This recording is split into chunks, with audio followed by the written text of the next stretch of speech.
Welcome back to Take a Leap and Transform, a Neurodiversity journey. I'm your host, Joseph K. Muscat.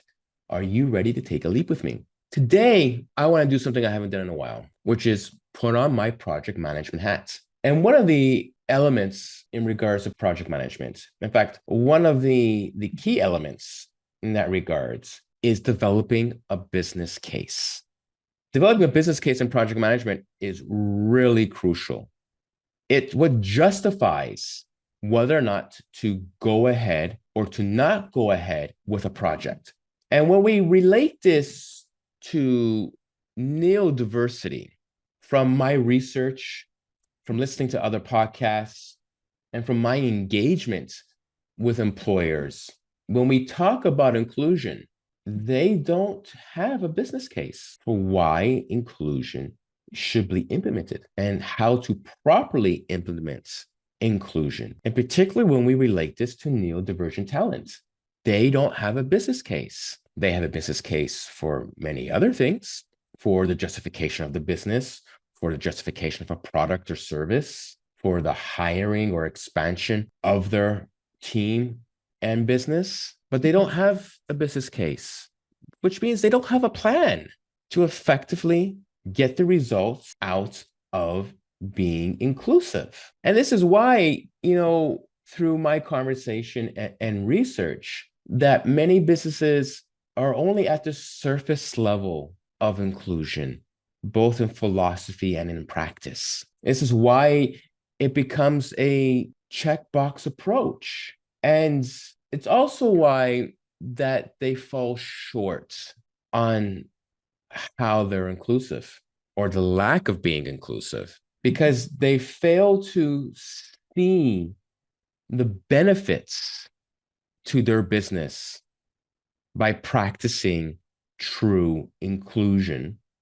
And a business case, when done correctly, would show the benefits and give justification to, frankly, their why, their purpose to being inclusive. And it comes back to being intentional, as I said in the previous few podcasts about being intentional with how you manage and being intentional with how you recruit.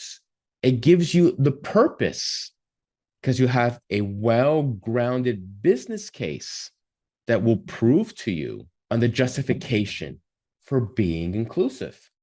Hey, listeners, I want to tell you about this wonderful app that I've been using called FocusBear. FocusBear is a productivity and health and well-being app designed by and for neurodiversity professionals like you. The app works on PC, Mac, and mobile devices. I personally found FocusBear so effective because they are designed by engineers who have a lived experience in being neurodivergent. So what does FocusBear do? Well, it removes all distractions and assists you in developing new habits. How? The app is completely customizable. You can set up multiple profiles to block various apps and sites with task-oriented focus. For example, you'll be able to block all sites and apps but the word processing app, and you do so for 2 hours so you can focus on completing that task. What about the habit-forming assistance? Well, you set your days in 3 areas: morning, micro breaks, and afternoon. In each area, you want to form some new habits, and you get to set the days and time durations for each habit. For example, in the morning, you want to meditate for 5 minutes, read for 10 minutes, and work out for 15 minutes. FocusBear will block either all apps and websites and or allow select the apps you choose for each of those time durations. To further help motivate you in each of those sections, you can embed an inspiring video like a 15-minute workout video that you can work out with.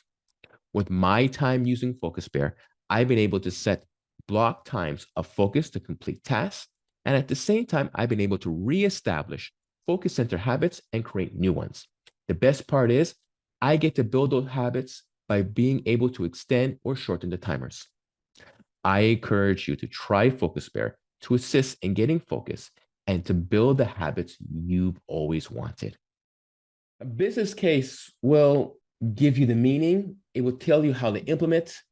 And once again, it will show you the benefits.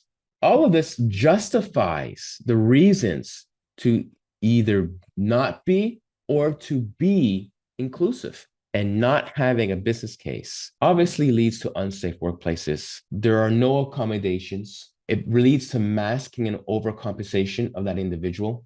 As discussed before, it leads to burnouts. So these are all reasons, or should I say, these are all the effects as a result of not having a business case and not having the purpose behind being inclusive to neurodivergent talents. And of course, a business case will further explain and justify and even add the zero to small cost value of providing accommodations. It would give you all the justification to not or to be inclusive, to provide accommodations. So in the end, how can you justify not being inclusive to neurodivergent talent or claiming to be inclusive when you haven't made a reasonable business case?